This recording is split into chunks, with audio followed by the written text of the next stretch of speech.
What is up, everybody? Welcome to my channel. My name is Winston Guest and welcome to this vlog. You can tell by the title of this video that it's gonna be about my double jaw surgery. So today I want to make a video more about my story and kind of where this came from, because I know that some people are watching that know me are like, whoa, where did this come from? You're having double jaw surgery. Like, what does that mean? What's the recovery like from that? What are they gonna do to you? There's nothing wrong with you. Like, I've never noticed anything that you needed something like this. So I want to talk more about my story, and then I'm gonna follow up with a couple more videos later about like what to expect when you're doing the surgery, what I've learned so far. Again, I'm 2 weeks out from my surgery date, which is June 3rd. So kind of preparation, how the surgery is done, and then make a couple videos about talking about recovery and realistically what you should expect if you're going to be going through surgery like this. So ever since I was like pretty young, I got braces pretty much right away. I always had like issues with teeth, and I always thought that was like not a big deal. Everybody had braces growing up and it wasn't that much of an issue. It never really bothered me. So I had braces growing up. I also had a palate expander growing up. I was growing really fast. I don't know how many inches I grew in some of those like pivotal years, but I'm 6'3". So when I was growing up, I definitely had like massive growth spurts, and because of that, they kept saying stuff like, oh, he needs a palate expander because like he's growing fast and this will kind of help widen his mouth. It's not quite like developing correctly or whatever. So I had a palate expander with a key that kind of opens up your palate and makes your top jaw wider. And then I had the retainer after that, after my braces. After all that was done, I was probably in high school, got everything off, went to college, had no braces, nothing. And I knew about double jaw surgery because when I was finally done with the braces and everything out of high school, my orthodontist and dentist were like, yeah, if you ever want to correct your bite, you're going to need to have double jaw surgery. And I was kind of like, my bite? Like, what do you mean? Like, what's up with my bite? Because it never bothered me. It doesn't cause me any pain. Aesthetically, it doesn't bother me in terms of the way I look. So none of that really was any issue. But basically what I have is, and for people who are watching who may know and who may not know, or who might be surprised with this, but I have a class 3 underbite. And basically what that means, or it's a class 3 malocclusion. So what that means is basically my upper jaw kind of sits on top of my teeth like this. They don't fold over like they're supposed to do. And I'm not like crazy, like my chin's not super far out, but my top jaw just like kind of hovers above my lower jaw. This underbite I've had forever. I've had it growing up, and it's really never caused that many issues.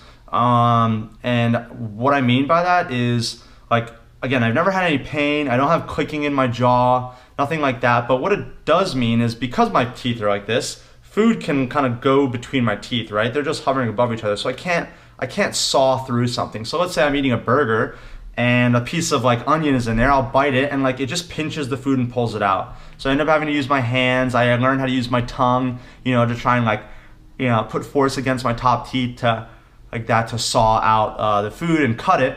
And sometimes I end up using, again, like my hands. I don't know if I just said that. But that was like one inconvenience. The other thing was, I was out here, I live in Southern California. I had a cavity that needed to be filled in my top left molar. And it was filled, and long story short, it was really bothering me.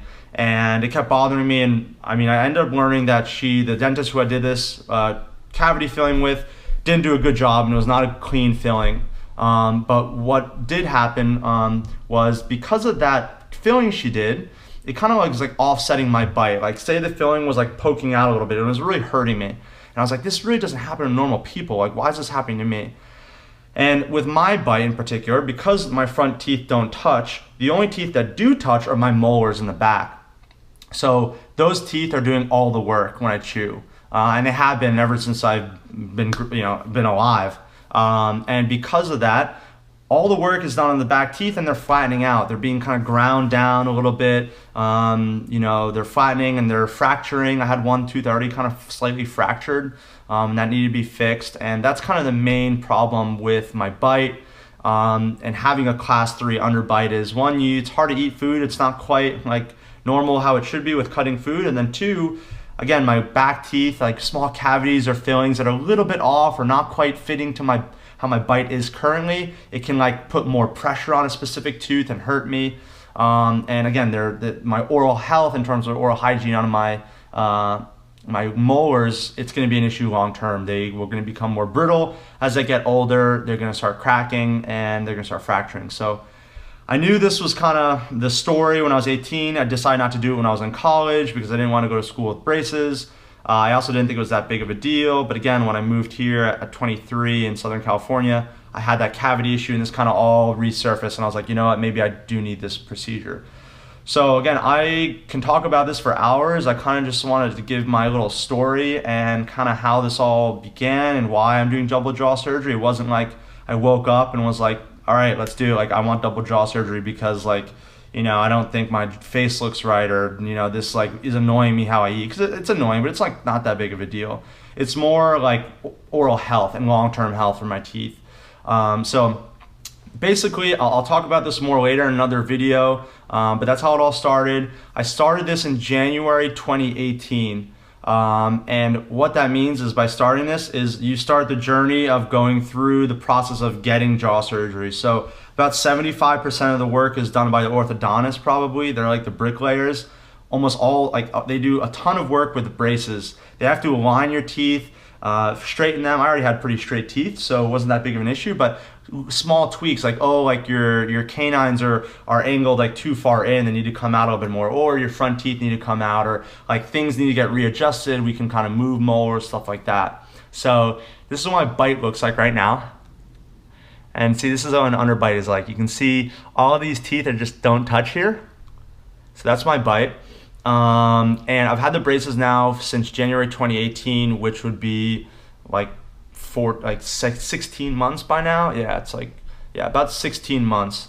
And that's been a long time in just braces. Like, I haven't had the surgery, I haven't gone through recovery. So it's been and I don't think this is typical. Some people have braces for just a year, but I've been in braces for a while, prepping for surgery. I'm 2 weeks out, and then I'm going to have another video talking about like what happens afterward and what to expect. So anyway, this is the class 3 underbite. And I also want to make this video, by the way, one for people who are curious, my friends who are like, oh my God, what is going on? Because I posted some videos or posts on my Instagram about like what I'm going to be going through and how this might change my appearance, which it will. But I also want to do this, one, to chronicle it so I can look back on this and be like, that's what I used to look like, and that's what I kind of was going through at the time. And 3, if anybody that's watching this that doesn't know me and is tuning into my vlog, welcome on this surgery. If you're going to kind of embark in this, just know that, like, you know, I'm going to try to make this as informational as possible. A lot of people do this. It's pretty common, and I hope you can learn something from this. So that's pretty much it. I won't have this bite for that much longer. This is what it looks like from the side. You can see that like my lower chin is like slightly protruding than my upper jaw. So the main issue for me, again, like I mentioned, is my upper jaw is kind of not quite going over my lower jaw. It's because it's too narrow and it's not developed enough. It's underdeveloped, and it should be kind of over my bottom teeth. So anyway, I'm 2 weeks out. That's how this all started. That's my kind of brief story. I could go on for hours, but I gotta break this up into a couple different videos on essentials, how to prep, how to do your research, what to expect, what the surgery is like, how they break your jaws. So thank you for watching. Stay tuned for more, and yeah, appreciate it. So I'll see you guys next time.